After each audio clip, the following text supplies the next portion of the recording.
ಲೆಬನಾನ್ನ Hezbollah ಏಕಕಾಲದಲ್ಲಿ ಇಸ್ರೇಲ್ನಲ್ಲಿ 19 ಸ್ಥಾನಗಳನ್ನು ಹೊಡೆದಿದೆ. ಶಾಲಾ ಪಠ್ಯಪುಸ್ತಕಗಳಲ್ಲಿ ಚುನಾವಣಾ ಸಾಕ್ಷರತೆ ವಿಷಯ ಸೇರಿಸಲು ಎನ್ಸಿಆರ್ಟಿ. ಭಾರತದ G20 ಪ್ರೆಸಿಡೆನ್ಸಿಯ ಸಮಯದಲ್ಲಿ G20 ಮಾನದಂಡಗಳ ಸಂವಾದವು ಪ್ರಾರಂಭವಾಯಿತು. ಪ್ರವಾಸೋದ್ಯಮವನ್ನು ಹೆಚ್ಚಿಸಲು ಥೈಲ್ಯಾಂಡ್ ಭಾರತೀಯರಿಗೆ ವೀಸಾ ಮುಕ್ತ ಪ್ರವೇಶವನ್ನು ಪ್ರಕಟಿಸಿದೆ. ಭಾರತವು 2024 ವಿಶ್ವ ದೂರಸಂಪರ್ಕ ಪ್ರಮಾಣೀಕರಣ ಅಸೆಂಬ್ಲಿಯನ್ನು ಆಯೋಜಿಸುತ್ತದೆ. ಧಾರ್ಮಿಕ ಪ್ರವಾಸೋದ್ಯಮವನ್ನು ಉತ್ತೇಜಿಸಲು ಬಹುಭಾಷಾ ಮೈಕ್ರೋಸೈಟ್ಗಳನ್ನು ಪ್ರಾರಂಭಿಸಲು ಕೇರಳ. ರಾಜನಾಥ್ ಸಿಂಗ್ ಅವರು ಬೆಂಗಳೂರಿನಲ್ಲಿ ಭಾರತದ ಉತ್ಪಾದನಾ ಪ್ರದರ್ಶನವನ್ನು ಉದ್ಘಾಟಿಸಿದರು. ಇಪಿಎಫ್ಒ ತನ್ನ 71ನೇ ಸಂಸ್ಥಾಪನಾ ದಿನವನ್ನು ನವದೆಹಲಿಯಲ್ಲಿ ಆಚರಿಸಿತು. ಸಿಬಿಎಎನ್ಗೆ ಭಾರತದ ಕಾರ್ಬನ್ ತೆರಿಗೆ ಪ್ರತಿಕ್ರಿಯೆಯು ಇಯು ಉತ್ಪಾದನೆಗೆ ಕಾಳಜಿಯನ್ನು ಹೆಚ್ಚಿಸುತ್ತದೆ. ಹಣಕಾಸು ಸಚಿವೆ ನಿರ್ಮಲಾ ಸೀತಾರಾಮನ್ ಶ್ರೀಲಂಕಾದಲ್ಲಿ ಎಸ್ಬಿಐ ಶಾಖೆಯನ್ನು ಉದ್ಘಾಟಿಸಿದರು. ನಾಸಾ ಅಪೋಲೋ ಗಗನಯಾತ್ರಿ ಥಾಮಸ್ ಕೆನ್ನೆತ್ ಮ್ಯಾಟಿಂಗ್ಲಿ ಅವರು 87ನೇ ವಯಸ್ಸಿನಲ್ಲಿ ನಿಧನರಾದರು. ODI ವಿಶ್ವಕಪ್ನಲ್ಲಿ ಭಾರತ ಮತ್ತು ದಕ್ಷಿಣ ಆಫ್ರಿಕಾ ಮುಖಾಮುಖಿ. 5 ವರ್ಷಗಳ ಅವಧಿಗೆ ಶ್ರೀ ಸೋಮನಾಥ ಟ್ರಸ್ಟ್ನ ಅಧ್ಯಕ್ಷರಾಗಿ ಪ್ರಧಾನಿ ನರೇಂದ್ರ ಮೋದಿ ಆಯ್ಕೆಯಾಗಿದ್ದಾರೆ. ಸರ್ಬಾನಂದ ಸೋನೋವಾಲ್ ಅವರು ಭಾರತದಲ್ಲಿ ಮೊದಲ ಅಂತಾರಾಷ್ಟ್ರೀಯ ಕ್ರೂಸ್ ಲೈನರ್ನ ದೇಶೀಯ ನೌಕಾಯಾನವನ್ನು ಫ್ಲಾಗ್ ಮಾಡಿದರು. NITI ಆಯೋಗವು ಭಾರತ EU ಸಹಯೋಗದ ಕುರಿತು ಕಾರ್ಯಾಗಾರವನ್ನು ನಡೆಸಿತು. EESL ಭಾರತದಲ್ಲಿ ಅಡುಗೆ ಅಭ್ಯಾಸಗಳನ್ನು ಪರಿವರ್ತಿಸಲು ರಾಷ್ಟ್ರೀಯ ಸಮರ್ಥ ಅಡುಗೆ ಕಾರ್ಯಕ್ರಮವನ್ನು ಪ್ರಾರಂಭಿಸಿದೆ. ಭಾರತೀಯ ರಾಜತಾಂತ್ರಿಕರು ಆಡಳಿತಾತ್ಮಕ ಮತ್ತು ಬಜೆಟ್ ಪ್ರಶ್ನೆಗಳ UN ಸಲಹಾ ಸಮಿತಿಯಲ್ಲಿ ಸೇವೆ ಸಲ್ಲಿಸಲು ಮರು ಆಯ್ಕೆಯಾಗಿದ್ದಾರೆ. ವಿಶ್ವ ಸುನಾಮಿ ಜಾಗೃತಿ ದಿನ 2023 ಅನ್ನು ನವೆಂಬರ್ 5 ರಂದು ಆಚರಿಸಲಾಗುತ್ತದೆ.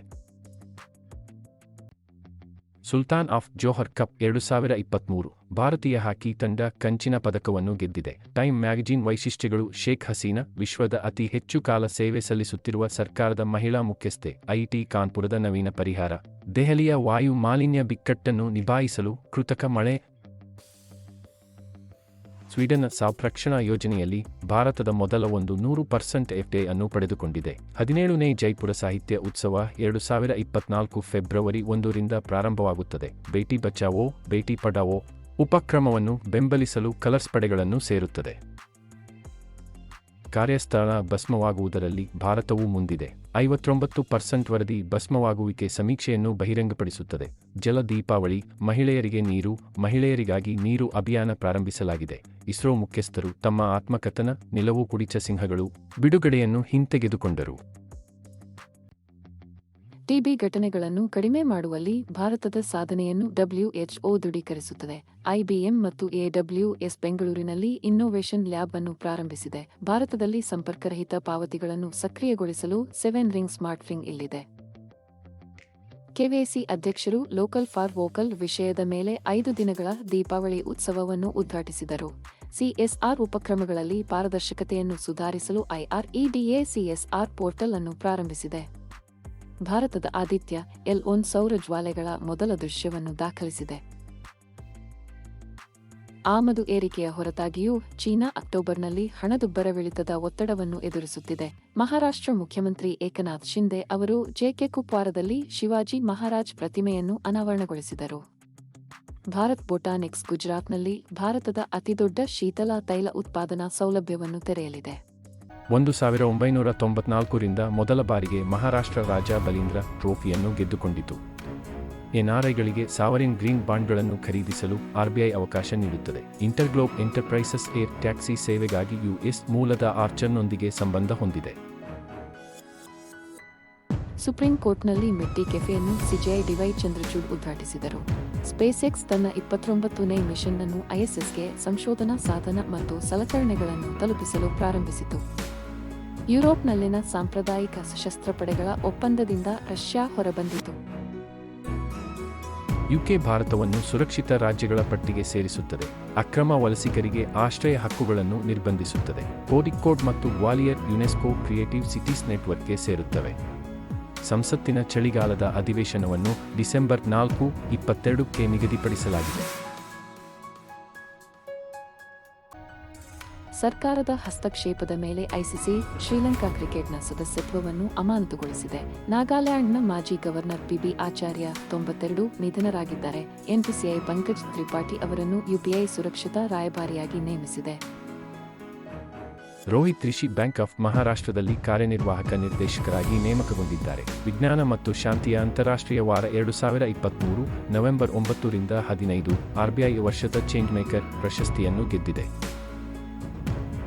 ರೋಹಿತ್ ರಿಷಿ ಬ್ಯಾಂಕ್ ಆಫ್ ಮಹಾರಾಷ್ಟ್ರದಲ್ಲಿ ಕಾರ್ಯನಿರ್ವಾಹಕ ನಿರ್ದೇಶಕರಾಗಿ ನೇಮಕಗೊಂಡಿದ್ದಾರೆ. ವಿಜ್ಞಾನ ಮತ್ತು ಶಾಂತಿಯ ಅಂತಾರಾಷ್ಟ್ರೀಯ ವಾರ 2023 ನವೆಂಬರ್ 9 ರಿಂದ 15 RBI ವರ್ಷದ ಚೇಂಜ್ ಮೇಕರ್ ಪ್ರಶಸ್ತಿಯನ್ನು ಗೆದ್ದಿದೆ.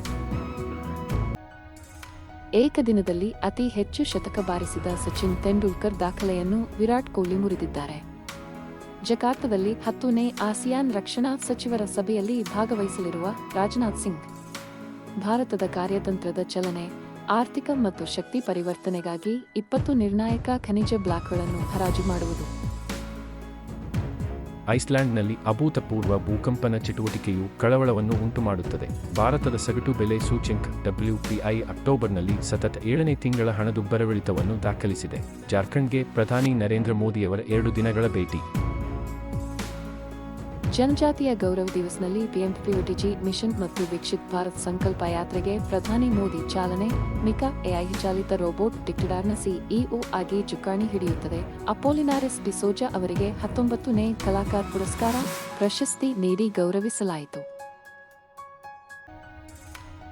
AIFFA ಟ್ಯಾಲೆಂಟ್ ಅಕಾಡೆಮಿಯನ್ನು ನವೆಂಬರ್ 21 ರಂದು ಭುವನೇಶ್ವರದಲ್ಲಿ ಪ್ರಾರಂಭಿಸಲಾಗುವುದು. ಸುರೇಶ್ ವಾಡ್ಕರ್ ಅವರು ಮಹಾರಾಷ್ಟ್ರದ ಲತಾ ಮಂಗೇಶ್ಕರ್ ಪ್ರಶಸ್ತಿ 2023ಗೆ ಹೆಸರಿಸಿದ್ದಾರೆ. ಸ್ವಾತಂತ್ರ್ಯ ಹೋರಾಟಗಾರ ಮತ್ತು ಕಮ್ಯುನಿಸ್ಟ್ ನಾಯಕ ಎನ್ ಶಂಕರಯ್ಯ 102ನೇ ವಯಸ್ಸಿನಲ್ಲಿ ನಿಧನರಾದರು. ಪೆಟ್ರೋಲಿಯಂ ಸಚಿವರು 3ನೇ ಹಾಕಿ ಇಂಡಿಯಾ ಮಹಿಳಾ ಚಾಂಪಿಯನ್ಶಿಪ್ ಅನ್ನು ಉದ್ಘಾಟಿಸಿದರು. ರಾಷ್ಟ್ರೀಯ ಪತ್ರಿಕಾ ದಿನ 2023 ಅನ್ನು ನವೆಂಬರ್ 16 ರಂದು ಆಚರಿಸಲಾಯಿತು.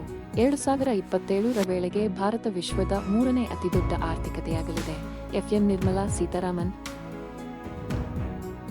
22 ಲಕ್ಷ ದೀಪಗಳನ್ನು ಬೆಳಗಿಸುವ ಮೂಲಕ ಅಯೋಧ್ಯೆ ಗಿನ್ನಿಸ್ ದಾಖಲೆ ನಿರ್ಮಿಸಿದೆ. ವಿದೇಶಾಂಗ ಸಚಿವ ಎಸ್ ಜೈಶಂಕರ್ ಅವರ 5 ದಿನಗಳ ಯುನೈಟೆಡ್ ಕಿಂಗ್ಡಮ್ ಭೇಟಿ. ಬಾಕಿ ಉಳಿದಿರುವ ಪ್ರಕರಣಗಳನ್ನು ನಿಭಾಯಿಸಲು 3 ಹೊಸ ನ್ಯಾಯಾಧೀಶರನ್ನು ಸುಪ್ರೀಂ ಕೋರ್ಟ್ ಸ್ವಾಗತಿಸಿದೆ. ಫಿಫಾ ವಿಶ್ವಕಪ್ 2026 ಕ್ವಾಲಿಫೈಯರ್ ವೇಳಾಪಟ್ಟಿ. ಭಾರತೀಯ ಫುಟ್ಬಾಲ್ ತಂಡ ಪೆಡ್ರೋ ಸ್ಯಾಂಚೆಜ್ ಸ್ಪೇನ್ ಪ್ರಧಾನಿಯಾಗಿ ಮರು ಆಯ್ಕೆಯಾದರು. ಜಿಯೋ ಹಣಕಾಸು ಸೇವೆಗಳ ಹೊಸ ನಿರ್ದೇಶಕರನ್ನು RBI ಅನುಮೋದಿಸಿದೆ. ಭಾರತೀಯ ಸ್ಕೈಡೈವರ್ ಶೀತಲ್ ಮಹಾಜನ್ ಮೌಂಟ್ ಎವರೆಸ್ಟ್ ಬಳಿ ಇತಿಹಾಸ ನಿರ್ಮಿಸಿದ್ದಾರೆ. ಹೈದರಾಬಾದ್ನಲ್ಲಿ ಸಸ್ಯ ಆರೋಗ್ಯ ನಿರ್ವಹಣೆ 2023ರ ಅಂತಾರಾಷ್ಟ್ರೀಯ ಸಮ್ಮೇಳನ ಇಂಡಸ್ಇಂಡ್ ಬ್ಯಾಂಕ್ ಯುಪಿನಲ್ಲಿ IndusInd bank platinum RuPay credit card ಅನ್ನು ಪ್ರಾರಂಭಿಸಿದೆ. ಅಸ್ಸಾಂ ಸರ್ಕಾರವು SEBA ಮತ್ತು AHSEC ವಿಲೀನವನ್ನು ಅನುಮೋದಿಸಿದೆ. ಬ್ರಿಟನ್ ಭಾರತೀಯ ಅಮೆರಿಕನ್ ಶಕುಂತಲಾ ಬಾಯ ಅವರನ್ನು USನ ಆಡಳಿತ ಸಮ್ಮೇಳನಕ್ಕೆ ನೇಮಿಸಿದರು. 419 ಕೋಟಿ ರುಗೆ ಕರ್ನಾಟಕದಲ್ಲಿ ಗ್ರೀನ್ಫೀಲ್ಡ್ ಬಂದರನ್ನು ಅಭಿವೃದ್ಧಿಪಡಿಸಲು JSW ಬ್ಯಾಗ್ಸ್ ಪ್ರಶಸ್ತಿ. ಮಿಥಿಲಿ ಚಂಡಮಾರುತವು ಬಾಂಗ್ಲಾದೇಶದ ಕರಾವಳಿಯಲ್ಲಿ ಭೂಕುಸಿತವನ್ನು ಮಾಡುತ್ತದೆ. ಉತ್ತರ ಪ್ರದೇಶ ಕೇಡರ್ IPS ಅಧಿಕಾರಿ ಅಲೋಕ್ ಶರ್ಮಾ ಅವರನ್ನು SPGಯ ನೂತನ ಮುಖ್ಯಸ್ಥರನ್ನಾಗಿ ನೇಮಿಸಲಾಗಿದೆ. ಖ್ಯಾತ ಕಾದಂಬರಿಕಾರ ಎಸ್ ಬ್ಯಾಟ್ 87ನೇ ವಯಸ್ಸಿನಲ್ಲಿ ನಿಧನರಾದರು. ಜೈಪುರ ವ್ಯಾಕ್ಸ್ ಮ್ಯೂಸಿಯಂನಲ್ಲಿ ವಿರಾಟ್ ಕೊಹ್ಲಿ ಮೇಣದ ಪ್ರತಿಮೆ ಸ್ಥಾಪನೆ. ಫೆಲೋಶಿಪ್ ಮಾರ್ಗಸೂಚಿಗಳ ಅಡಿಯಲ್ಲಿ NITI ಆಯೋಗ್ 4 ವಿಶಿಷ್ಟ ಫೆಲೋಗಳನ್ನು ನೇಮಿಸುತ್ತದೆ. ಪೇಟೆಂಟ್ ಅನುದಾನದಲ್ಲಿ ಭಾರತವು ಐತಿಹಾಸಿಕ ಮೈಲಿಗಲ್ಲು ಸಾಧಿಸಿದೆ. 2023 ರಿಂದ 24ರಲ್ಲಿ 41,010 ಪೇಟೆಂಟ್ಗಳು. ಕೋಟಕ್ ಮಹೀಂದ್ರ ಬ್ಯಾಂಕ್ ಅಶೋಕ್ ವಾಸ್ವಾನಿ ಅವರನ್ನು ND ಮತ್ತು CEO ಆಗಿ ನೇಮಿಸಿದೆ. 96ನೇ ಆಸ್ಕರ್ 4ನೇ ಬಾರಿಗೆ ಅಕಾಡೆಮಿ ಪ್ರಶಸ್ತಿಗಳನ್ನು ಆಯೋಜಿಸಲು ಜಿಮ್ಮಿ ಕಿಮ್ಮೆಲ್, ಸಲ್ಮಾನ್ ರಶ್ದಿ ಅವರಿಗೆ ಮೊದಲ life time disturbing the piece award ಗೌರವ. ಆಸ್ಟ್ರೇಲಿಯಾದ ಟ್ರಾವಿಸ್ ಹೆಡ್ 2023ರ ಕ್ರಿಕೆಟ್ ವಿಶ್ವಕಪ್ನಲ್ಲಿ ಮ್ಯಾನ್ ಆಫ್ ದಿ ಮ್ಯಾಚ್ ಪ್ರಶಸ್ತಿಯನ್ನು ಪಡೆದರು. 2022ರ ಇಂದಿರಾ ಗಾಂಧಿ ಶಾಂತಿ ಪ್ರಶಸ್ತಿಯನ್ನು ಕೋವಿಡ್-19 ಯೋಧರಿಗೆ ನೀಡಲಾಗುತ್ತದೆ. ಜಾಗತಿಕ ಆರ್ಥಿಕತೆ UKನಲ್ಲಿ ಹಣದುಬ್ಬರ ಕಡಿಮೆಯಾಗಿದೆ. ಅಕ್ಟೋಬರ್ನಲ್ಲಿ ಭಾರತದ ವ್ಯಾಪಾರದ ಅಂತರವೂ ಹೆಚ್ಚಾಗುತ್ತದೆ. ಡೂಮ್ ನಿರ್ದೇಶಕ ಸಂಜಯ್ ಗದ್ವಿ 56ನೇ ವಯಸ್ಸಿನಲ್ಲಿ ನಿಧನರಾದರು. ಯೆಮೆನ್ನ ಹೌತಿ ಬಂಡುಕೋರರು ಕೆಂಪು ಸಮುದ್ರದಲ್ಲಿ ಭಾರತಕ್ಕೆ ತೆರಳುತ್ತಿದ್ದ ಹಡಗನ್ನು ಅಪಹರಿಸಿದ್ದಾರೆ ಎಂದು IDF ಹೇಳಿದೆ. ಮಹಿಳಾ ನೇತೃತ್ವದ ಸ್ಟಾರ್ಟ್ಅಪ್ಗಳಲ್ಲಿ ಬೆಂಗಳೂರು ಅಗ್ರಸ್ಥಾನದಲ್ಲಿದೆ. ಮುಂಬೈ ಮತ್ತು ದೆಹಲಿ ನಂತರದ ಸ್ಥಾನದಲ್ಲಿದೆ. ಇಸ್ರೇಲ್ ಹಮಾಸ್ ಸಂಘರ್ಷದ ನಡುವೆ ಭಾರತವು ಗಾಜಾಕ್ಕೆ 2ನೇ ಸುತ್ತಿನ ನೆರವನ್ನು ರವಾನಿಸಿದೆ. Argentina shock therapy libertarian Xavier milli ಅವರನ್ನು ಅಧ್ಯಕ್ಷರನ್ನಾಗಿ ಆಯ್ಕೆ ಮಾಡಿದೆ. ಉತ್ತರ ಪ್ರದೇಶ ಕೇಡರ್ ಐಪಿಎಸ್ ಅಧಿಕಾರಿ ಅಲೋಕ್ ಶರ್ಮಾ ಅವರನ್ನು ಎಸ್ಪಿಜಿಯ ನೂತನ ಮುಖ್ಯಸ್ಥರನ್ನಾಗಿ ನೇಮಿಸಲಾಗಿದೆ. ಹೂಡಿಕೆದಾರರ ಅಪಾಯ ಕಡಿತವನ್ನು ಹೆಚ್ಚಿಸಲು ಎಸ್ಇಬಿಐ ಅಧ್ಯಕ್ಷರು ಐಆರ್ಆರ್ಎ ಪ್ಲಾಟ್ಫಾರ್ಮ್ ಅನ್ನು ಪ್ರಾರಂಭಿಸಿದರು. ಆಸ್ಟ್ರಹಿಂದ್ 23 ಜಂಟಿ ಮಿಲಿಟರಿ ವ್ಯಾಯಾಮಕ್ಕಾಗಿ ಭಾರತೀಯ ಸೇನೆಯು ಆಸ್ಟ್ರೇಲಿಯಾಕ್ಕೆ ತೆರಳಿದೆ. ಕೇರಳದ ಜವಾಬ್ದಾರಿಯುತ ಪ್ರವಾಸೋದ್ಯಮ ಮಿಷನ್ UNWTOನಿಂದ ಜಾಗತಿಕ ಮನ್ನಣೆಯನ್ನು ಗಳಿಸಿದೆ. ಪರಾಕ್ ಅವರಿಂದ ರಾಜ್ಯ ಶೈಕ್ಷಣಿಕ ಸಾಧನೆ ಸಮೀಕ್ಷೆ SEAS 2023ರ ಯಶಸ್ವಿ ಅನುಷ್ಠಾನ. ಇಸ್ರೇಲ್ ಅಧಿಕೃತವಾಗಿ ಲಷ್ಕರ್ ಎ ತೈಬಾವನ್ನು ಭಯೋತ್ಪಾದಕ ಸಂಘಟನೆ ಎಂದು ಹೆಸರಿಸಿದ ಆಸಿಯಾನ್ ಭಾರತ ರಾಗಿ ಉತ್ಸವ 2023 ಇಂಡೋನೇಷ್ಯಾದ ದಕ್ಷಿಣ ಜಕಾರ್ತಾದಲ್ಲಿ ಪ್ರಾರಂಭವಾಗಿದೆ. ಭಾರತದ ರಾಷ್ಟ್ರಪತಿಗಳು ಒಡಿಶಾದಲ್ಲಿ ಹೊಸ ಭಾರತಕ್ಕಾಗಿ ಹೊಸ ಶಿಕ್ಷಣ ಅಭಿಯಾನವನ್ನು ಪ್ರಾರಂಭಿಸಿದರು. ಇಸ್ರೇಲ್ ಮತ್ತು ಹಮಾಸ್ ಟ್ರೂಸ್ ಡೀಲ್ ಅನ್ನು ತಲುಪಿದೆ. 50 ಒತ್ತೆಯಾಳುಗಳನ್ನು ಬಿಡುಗಡೆ ಮಾಡಲು ಸಿದ್ಧವಾಗಿದೆ. ಕೇಂದ್ರ ಸಚಿವ ಶ್ರೀ ಅನುರಾಗ್ ಸಿಂಗ್ ಠಾಕೂರ್ ಅವರು ಗೋವಾದ IFFIನಲ್ಲಿ 17ನೇ ಫಿಲ್ಮ್ ಬಜಾರ್ ಅನ್ನು ಪ್ರಾರಂಭಿಸಿದರು. ಡಚ್ ಚುನಾವಣೆ ಬಲಪಂಥೀಯ ವೈಲ್ಡರ್ಸ್ ಆಘಾತಕಾರಿ ಗೆಲುವಿನ ನಂತರ ಪ್ರಧಾನಿಯಾಗುವ ಗುರಿ ಹೊಂದಿದ್ದಾರೆ. RBI PM ವಿಶ್ವಕರ್ಮರನ್ನು PDF ಯೋಜನೆಯಡಿ ಒಳಗೊಂಡಿದೆ. ಶಂಭು ಕುಮಾರ್ ಕಸ್ಲಿವಾಲ್ ಅವರ ಜೀವನದ ಕುರಿತು ಥ್ರೆಡ್ ಬೈ ಥ್ರೆಡ್ ಪುಸ್ತಕ. ಅಂಚೆ ಕಚೇರಿಗಳಲ್ಲಿ ಪಾರ್ಸೆಲ್ ಲಾಕರ್ ಸೇವೆಯನ್ನು ಒದಗಿಸಲು ಬ್ಲೂ ಡಾಟ್ ಪಾಲುದಾರರು ಇಂಡಿಯಾ ಪೋಸ್ಟ್. ಪ್ರಧಾನ ಕಚೇರಿ ಇಂಟಿಗ್ರೇಟೆಡ್ ಡಿಫೆನ್ಸ್ ಸ್ಟಾಫ್ CSID ರಕ್ಷಣಾ ತಂತ್ರಜ್ಞಾನದಲ್ಲಿ RDಗಾಗಿ ಟೈ ಅಪ್. BBC 100 ಮಹಿಳೆಯರ 2023ರ ಪಟ್ಟಿಯಲ್ಲಿ 4 ಭಾರತೀಯ ಮಹಿಳೆಯರು ಮಿಂಚಿದ್ದಾರೆ. UG ವಿಶ್ವದ ಅತಿದೊಡ್ಡ ಸಿಂಗಲ್ ಸೈಟ್ ಸೌರ ವಿದ್ಯುತ್ ಸ್ಥಾವರವನ್ನು ಉದ್ಘಾಟಿಸಿದೆ. ಸ್ಟಾರ್ಸ್ ಏಷ್ಯನ್ ಅಂತಾರಾಷ್ಟ್ರೀಯ ಚಲನಚಿತ್ರೋತ್ಸವದಲ್ಲಿ ಇಶ್ವತ್ ಸಿಂಗ್ ಅತ್ಯುತ್ತಮ ನಟ ಪ್ರಶಸ್ತಿಯನ್ನು ಗೆದ್ದರು. ಬ್ಯಾಂಕ್ಗಳಿಗೆ ಹೊಸ ದಂಡದ ಚೌಕಟ್ಟನ್ನು ಜಾರಿಗೊಳಿಸಲು RBI. ಅಬುಧಾಬಿ ಗ್ರ್ಯಾಂಡ್ ಪ್ರಿಕ್ಸ್ನಲ್ಲಿ ಮ್ಯಾಕ್ಸ್ ವರ್ಸ್ಟಪ್ಪೆನ್ ಲೆಕ್ಲರ್ಕ್ ಅನ್ನು ಸೋಲಿಸಿ ಜಯಗಳಿಸಿದರು. PRCI ರಾಷ್ಟ್ರೀಯ ಪ್ರಶಸ್ತಿಗಳು 2023ರಲ್ಲಿ ವಾರ್ಷಿಕ ವರದಿ ವಿಭಾಗದಲ್ಲಿ NHPC 2ನೇ ಬಹುಮಾನವನ್ನು ಗೆದ್ದಿದೆ. IPL 2024ರ ಗುಜರಾತ್ ಟೈಟಾನ್ಸ್ ನಾಯಕನಾಗಿ ಶುಭಮನ್ ಗಿಲ್ ಚುಕ್ಕಾಣಿ ಹಿಡಿದಿದ್ದಾರೆ. ಮಧ್ಯಪ್ರದೇಶ ಭಾರತದ ಅತಿದೊಡ್ಡ ಹುಲಿ ಸಂರಕ್ಷಿತ ಪ್ರದೇಶವನ್ನು ದಾಮೋನಲ್ಲಿ ಸ್ಥಾಪಿಸಲಾಗುವುದು. ಮೊಜಾಂಬಿಕ್ ಗಣರಾಜ್ಯಕ್ಕೆ ಭಾರತದ ಮುಂದಿನ ಹೈಕಮಿಷನರ್ ಆಗಿ ರಾಬರ್ಟ್ ಶೆಕ್ಕಿಂಟಾಂಗ್ ನೇಮಕಗೊಂಡರು. ಭಾರತದ ದ್ವಿಪಕ್ಷೀಯ FTAಗಳನ್ನು ಮರು ಮೌಲ್ಯಮಾಪನ ಮಾಡುವುದು ಸಿಂಗಾಪುರದಲ್ಲಿ ಒಂದು ಹತ್ತಿರದ ನೋಟ. ಮಧ್ಯಪ್ರದೇಶ ಭಾರತದ ಅತಿದೊಡ್ಡ ಹುಲಿ ಸಂರಕ್ಷಿತ ಪ್ರದೇಶವನ್ನು ದಾಮೋನಲ್ಲಿ ಸ್ಥಾಪಿಸಲಾಗುವುದು. ಮೊಜಾಂಬಿಕ್ ಗಣರಾಜ್ಯಕ್ಕೆ ಭಾರತದ ಮುಂದಿನ ಹೈಕಮಿಷನರ್ ಆಗಿ ರಾಬರ್ಟ್ ಶೆಕ್ಕಿಂಟಾಂಗ್ ನೇಮಕಗೊಂಡರು. ಭಾರತದ ದ್ವಿಪಕ್ಷೀಯ FTAಗಳನ್ನು ಮರು ಮೌಲ್ಯಮಾಪನ ಮಾಡುವುದು ಸಿಂಗಾಪುರದಲ್ಲಿ ಒಂದು ಹತ್ತಿರದ ನೋಟ. ಇಮಾದ್ ವಾಸಿಂ ಅಂತಾರಾಷ್ಟ್ರೀಯ ಕ್ರಿಕೆಟ್ಗೆ ನಿವೃತ್ತಿ. RBI ಬೊಬಿ ಸಿಟಿ ಬ್ಯಾಂಕ್ ಮತ್ತು IOBಗೆ 10.34 ಕೋಟಿ ದಂಡ ವಿಧಿಸಿದೆ. 3 ದಶಕಗಳ ದಾಖಲೆಯನ್ನು ಮೀರಿಸಿರುವ ನಿಗೂಢ ಕಾಸ್ಮಿಕ್ ಕಿರಣವನ್ನು ವಿಜ್ಞಾನಿಗಳು ಬಹಿರಂಗಪಡಿಸಿದ್ದಾರೆ. ಭಾರತ ಮತ್ತು ನೇಪಾಳ ಜಂಟಿ ಮಿಲಿಟರಿ ವ್ಯಾಯಾಮದ 17ನೇ ಆವೃತ್ತಿಗಾಗಿ ಸಭೆ ಸೇರಿದೆ. ಸೂರ್ಯ ಕಿರಣ್. ಭಾರತೀಯ ರೂಪಾಯಿಯು $US ವಿರುದ್ಧ 83.38ಕ್ಕೆ ದಾಖಲೆಯ ಕುಸಿತವನ್ನು ತಲುಪಿದೆ. ಪೂರೈಕೆ ಸರಪಳಿಯನ್ನು ಹೆಚ್ಚಿಸಲು ಭಾರತ ಮತ್ತು EU ಇಂಕ್ ಸೆಮಿಕಂಡಕ್ಟರ್ ಒಪ್ಪಂದ. ಪೇಟಿಎಂನಿಂದ ವಾರೆನ್ ಬಫೆಟ್ ನಿರ್ಗಮನ. $507 ಕೋಟಿ ನಷ್ಟ. ಅಂತಾರಾಷ್ಟ್ರೀಯ ಸಕ್ಕರೆ ಸಂಸ್ಥೆಯ ಅಧ್ಯಕ್ಷರಾಗಿ ಭಾರತ.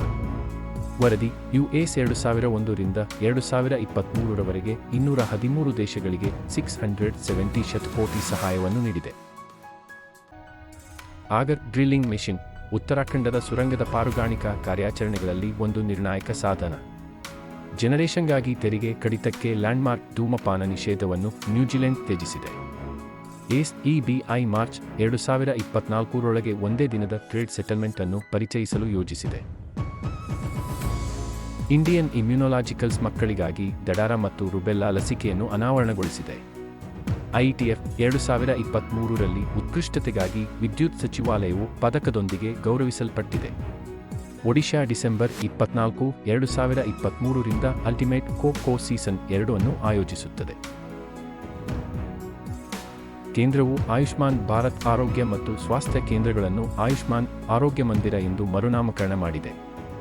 ಹರ್ದೀಪ್ ಪುರಿ ವಾರಣಾಸಿಯಲ್ಲಿ 2ನೇ ತೇಲುವ CNG ನಿಲ್ದಾಣವನ್ನು ಉದ್ಘಾಟಿಸಿದರು. ಭಾರತೀಯ ಮೂಲದ ಮಾಜಿ ಸಂಸದ ಡೇವ್ ಶರ್ಮಾ ಅವರು ಆಸ್ಟ್ರೇಲಿಯಾದ ಸೆನೆಟ್ ಸ್ಥಾನವನ್ನು ಗೆದ್ದಿದ್ದಾರೆ.